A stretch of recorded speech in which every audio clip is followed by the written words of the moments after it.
Time now for your forewarned weather with Thomas Keyboy.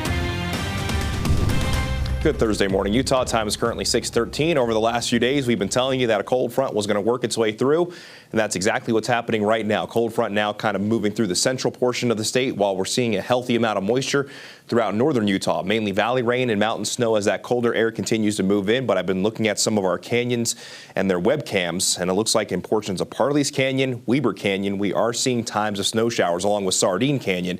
But the healthiest rain showers are stretching from Utah County through Salt Lake County into Davis County, but Weber County, Box Elder County, and Cache Valley are still seeing times of rain. If you're going to be traveling out there this morning, you need to make sure that you're building in plenty of extra time due to those wet streets. But if you're going to be traveling up in the high terrain, just keep in mind you could run into some slushy conditions out there. Here's what it currently looks like in Parley's Canyon near the Lambs Canyon off-ramp.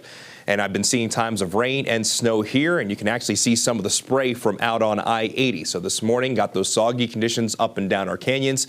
While here at ABC4 News, the raindrops have continued to fall on the camera lens, sitting with that northwesterly flow as the colder air continues to filter its way in. Right now, we're sitting at 44 degrees with a northwesterly wind at 18. So it feels even cooler than that, and the wind gust right now, 29 miles per hour. So those winds are whipping, and it's chilly out there along with the moisture that we have. So this morning, bundle up and build in plenty of extra time. If you're waking up in southern Utah, especially south of I-70, you might be wondering to yourself, what cold front? You really won't see the impacts until later this morning into the afternoon, but the chance of wet weather that we're going to see today is mainly going to favor the northern half of the state. So let's go ahead and begin the futurecast, and I'm going to start this at 7 o'clock in the morning. The best chance of wet weather right now for the northern two-thirds of the state is right now through around mid-morning. Once we get into the afternoon, the chance of wet weather will gradually begin to taper, but I still think with that northwesterly flow in place, we'll still be looking at the chance for isolated showers through at least the middle of the afternoon.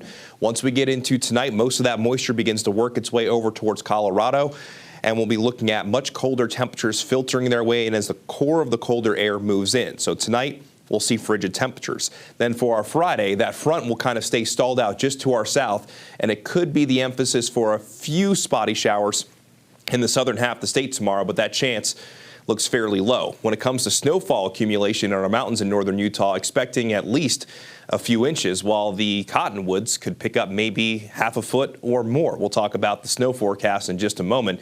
When it comes to the snowfall elevation, though, that snow line is dropping in northern Utah. And if that moisture holds on long enough, there is a chance that we see that snow level drop down to the benches by mid to late morning.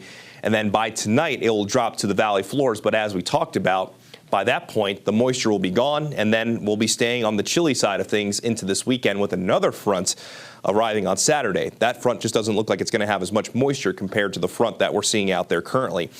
In the Wasatch Mountains and the western Uintas, we have a winter weather advisory in place through 4 o'clock this afternoon, generally accumulations of 5 to 10, but I think most mountains will generally see between 3 and 10 inches. Mountain valleys, including the Wasatch back 1 to 4, that's especially above 6,000 feet. And for our valleys and for our benches, expecting mainly rain. However, if that moisture again does hold on long enough, we could maybe see a trace to some minor accumulations, while the cottonwoods, if everything comes together, between 6 and 12, while some forecast models have hinted we could potentially see more than that. Again, if everything comes together. Daytime highs in northern Utah significantly cooler compared to what we've gotten used to, but this is a little bit misleading, as some of us in northern Utah are actually at our daytime high. While down south, your impacts won't be quite as drastic. And then into tonight, temperatures dropping to the 20s and 30s for most. And for the Wasatch Front, Tooele and Rush Valleys and eastern Box Elder County, plus the eastern Uinta Basin, there is a freeze warning that will be going into effect. So make sure that you're prepared for the freezing temperatures overnight tonight.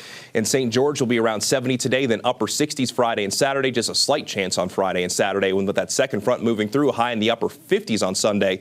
Lows in the 30s. Temperatures will moderate by Halloween with mostly sunny skies, but it'll still be below average. Then along the Wasatch Front, that best chance for showers will be from now through the first half of the afternoon. Partly cloudy on Friday, still well below average, but a little bit milder than highs in the 40s over the weekend. A slight chance on Saturday, lows in the 20s, with gradual moderating temperatures into the middle of next week, including Halloween.